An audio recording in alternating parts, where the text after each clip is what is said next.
አህለን ሰላም አለይኩም ወራህመቱላሂ ወበረካቱ። እንኳን ደህና መጣችሁ ቤተሰቦቼ። ዛሬ ደግሞ ታችን ግምጃዬ እንደምታውቁ ሰሞኑን ወደ ሀገር ቤት ገብታ ነበር። ሀገር ቤት ያለውን ነገር ስለኛ ሞር እኔ በቃ ስለኛኛ የራሳችንን ህይወት እንድናስብ እፈልጋለሁና ደስ የሚል መልእክት አስተላልፋለናለች። አብረን እናዳምጣት። እስከዛ ግን በመጀመሪያ አካውንቴን እንግዲህ ሰብስክራይብ በማድረግ ጀምሩ። ወደ ቪዲዮ እንሄዳለን። እንዴት ሆኜ ነው የምኖረው? የሰው ሀገር ሁሌ ታፈነን እኮ ጥሩ አይደለም። ማርያም ምን ሁሌ ታፈናችሁ። እኔ እየተቀመጥኩ ምንም ያከላልም፣ ግን 3 አመት አየር አለማግኘት ፀሐይ ራሱ በትክክል አላይም። ማርያም ነው። ስለዚህ ጠቅጠቅ አድርጋችሁ ነቃ ብላችሁ ሰርታችሁ ወደ ሀገራችሁ ነው መግባት ያለባችሁ። እስከ መቼ ድረስ? ማርያምን ብዙ ነው የማውቃቸው ልጆች አሉ መውለድ የዘጋቸው።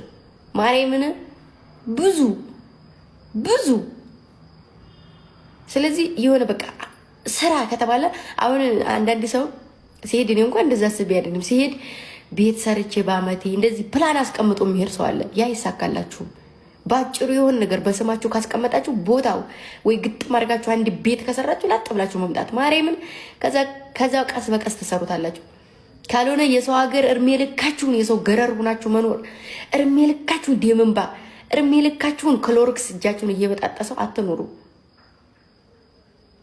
ስለዚህ በቃ ሰርታችሁ ትኖራላችሁ እንደ ማንኛውም ሰው እንደሚኖረው ማርያምን ማንኛውም ሰው መኖር እንደሚችለው ትኖራላችሁ። በሚዲያ ላይ የምታዩት ሰው ሁሉም ህይወቱን እያስተካከለ ነው። የማዲያም ቅመም ግን ሁሌም ኩሽና እየሆነች ማታ ደግሞ ትርፍ ጊዜዋን ሚዲያ ላይ ታደርጋለች።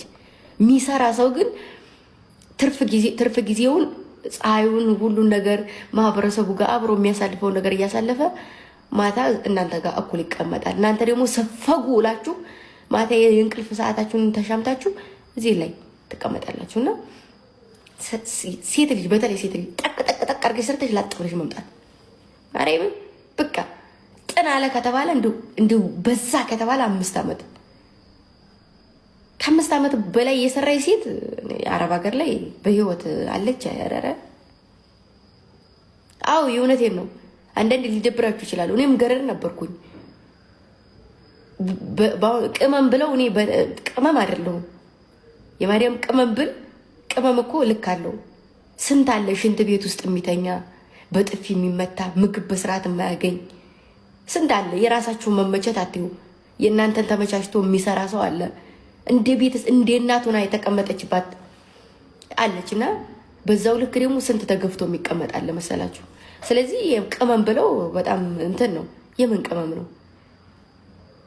ስለዚህ የሰው ታዛዥ ከመሆን ራሳችሁን ማዘዝ፣ ራስን ማዘዝ የሚያስደስተው ሰው የለም።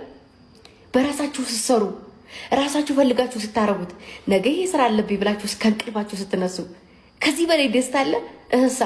ሰው አውቆ ከእንቅልፋችሁ ቀስቅሱ ይሄን ስሪ እያለ ይሄንን አድርግ እያለ ከምትታዘዙና ራሳችሁ ከምታዙት ራሴን ባዘው ይቀለኛል። ራሴ አውቄ የምሰራው ስራ ይጥመኛል። ስለዚህ አገራችሁ ገብታችኋል አይደለም ለመኖሪያ ለካርድ። ስለዚህ ብልህ እንዴት እንደሚያስጠላኝ ሁሌም የተለመደ ስራ፣ ሁሌም አንድ አይነት ስራ፣ ጧም መነሳት፣ ሽንት ቤት ማጽዳት፣ ኪችን መግባት፣ ለሊት ሲበሉበት ያደሩትን ሳህና ማጠብ፣ አሁንም ሽንት ቤት ማጽዳት፣ የተለመደ ስራ፣ አንድ አይነት ስራ።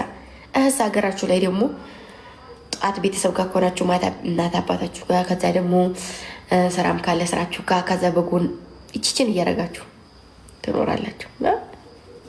እንደ ሀገር የሚሆን የለም። ምንም ቢከብድም እንኳን መኖር ይቻላል ሰላም ካረገልን ሀገራችንን።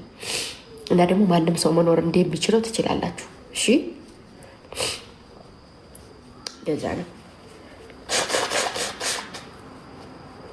በጧት ተነስቶ ኪችን፣ በጧት ተነስቶ ሀማም ምግብ የማያገኛል ለማርያምን። እኔ ራሱ ማቃችሁ ሽንት ቤት ውስጥ የሚተኙ ሽንት ቤትና መኝታቸው አንድ አይነት የሆኑ ልጆች ነበሩ። በጣም የሚያሳዝኑት እኔ ጋር አገናኟቸውም ታስጠፋብናለህ እያሉ እነሱ ጠለብ ናቸውና ሽንት ቤት ላይ ነበር የሚተኙት ማርያም እና ታስጠፋለች እያሉ እኔ ጋር አያገናኟቸውም ነበር። ወዶችዬ እንግዲህ ቪዲዮ ይሄንን ነበር የሚመስለው። እስካሁን ስለተከታተላችሁኝ አመሰግናለሁ። እንግዲህ ላይክ ማድረግ ሰብስክራይብ ማድረጓን የደውል ምልክቷንም ጫን ማለት እንዳትረሱ። በጣም አመሰግናለሁ። ተጨማሪ የምለው ነገር የለኝም። አብዛኛውን ነገር ብላለች እና በቀጣይ ቪዲዮ እስከምንገናኝ ደግሞ መልካም ቆይታ። ባይ ባይ። እስኪ ሀሳብ አስተያየታችሁን ደግሞ ኮሜንት ላይ ያስቀምጡልኝ፣ አበረታቱኝ። እርስ በርሳችን እንበረታታ፣ እንማማር። ቴንኪዩ